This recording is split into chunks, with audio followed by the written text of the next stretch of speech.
तो क्या WWE इस समय पे रोमन रेंस से ज़्यादा जेकब फाटू को स्ट्रॉन्ग बुक कर रही है? अब देखो, तुम पूछोगे ऐसा थोड़ी हो सकता है भाई, क्योंकि जेकब फाटू तो अभी आया हुआ है और रोमन रेंस तो इतने समय से WWE में सर्व कर रहा है।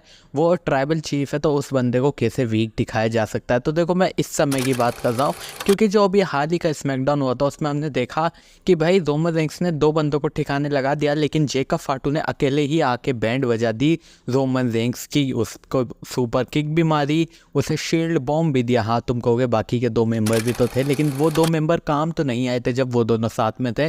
तो जेकब फाटू के आते ही ऐसी क्या भाई ताकत आ गई थी उन 2 मेंबर्स में भी? अब देखो, सबसे बड़ा क्वेश्चन ये बनता है, अगर एक कुछ समय आप पहले जाते जब विंस मैकमैन का एरा था, तो हम देखते कि रोमन रेंस इन तीनों बंदों की बैंड बजा देता, क्योंकि रोमन रेंस हमेशा से बेबी फेस काफ़ी ज़्यादा पावरफुल रहा है। और वही चीज़ कहीं ना कहीं फैंस को तंग भी करती थी कि बंदा हर चीज़ को कैसे संभाल लेता है अकेला। लेकिन इस समय पे ट्रिपल एच के एरा पे ऐसा नहीं होता, बेबी फेस भी पिटता है यहाँ पे।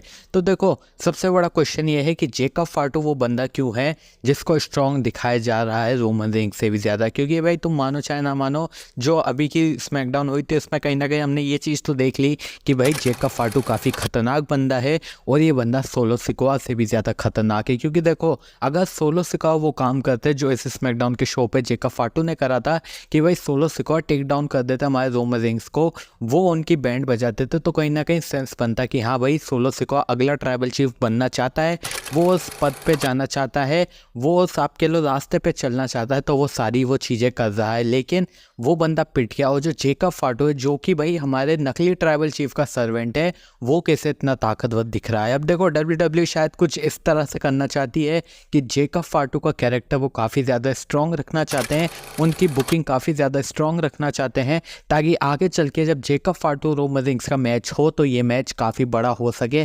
क्योंकि WWE कहीं ना कहीं फ्यूचर की प्लानिंग कर रही है, और वो देख रहे हैं कि भाई Roman Reigns versus solo Sikoa, Roman Reigns versus Jacob फाटू, solo Sikoa versus Jacob फाटू, ये कुछ बड़े मैचेस हैं जो कि हो सकते हैं। और हमें पता है जेकब फाटू में कितनी ज़्यादा काबिलियत है, इस मारे जेकब फाटू का सही इस्तेमाल कर रही है WWE। और मैं तो समझता हूँ काफ़ी अच्छा डिसीजन था ये, जहाँ पे जेकब फाटू वो बंदे बने जिन्होंने टेक डाउन करा रोमन रेंस का, एम्पायर गिरा डाला। जेकब फाटू था वो बंदा जिसने रोमन रेंस को हिला डाला। देखो, काफ़ी बढ़िया लगता है कि भाई रोमन रेंस हमेशा मारे पीटे, लेकिन कभी कभी हीरो का मार खाना भी ज़रूरी होता है। क्योंकि अगर रोमन रेंस आज भी मार नहीं खाते तो कहीं ना कहीं ये दिख जाता है कि भाई रोमन रेंस तो अकेला ही तीनों बंदों की बैंड बजा रहा है, तो फिर ऊसो, सेमी ज़ैन और पॉल हेमन का क्या काम है? क्यों इतने टाइम से रोमन रेंस को ब्लड लाइन की ज़रूरत लेनी पड़ रही थी अपना टाइटल डिफेंड करने के लिए? तो कहीं ना कहीं ये चीज़ ज़रूरी थी कि रोमन रेंस भी आज टेक डाउन हो किसी के हाथों, तब जाके रोमन रेंस को भी लगे कि हाँ भाई, मुझे अपनी ब्लड लाइन वापस से बिल्ड करनी पड़ेगी, मुझे वापस से अपने पुराने भाइयों के पास जाना पड़ेगा। तो ये काफ़ी अच्छा स्टोरी लाइन बनाई WWE ने, जहाँ पे हमने देखा कि भाई जेकब फाटू वो बंदा बना जो कि सबसे ज़्यादा डेंजरस मॉन्स्टर है इस समय पे, जिससे बचने के लिए रोमन रेंस को भी अपनी पुरानी टीम को बुलाना पड़ेगा। और वो पुरानी टीम कौन है हम सब जानते हैं। तो मुझे तो लगता है शायद इसी कारण से हमें जेकब फाटू को काफ़ी स्ट्रॉन्ग दिखाया गया इस समय पे। तुम्हें क्या लगता है? तुम जल्दी बताओ, वीडियो को लाइक, चैनल को सब्सक्राइब कर दो। मिलता हूँ नेक्स्ट वीडियो में, तब तक के लिए thanks for watching, bye bye.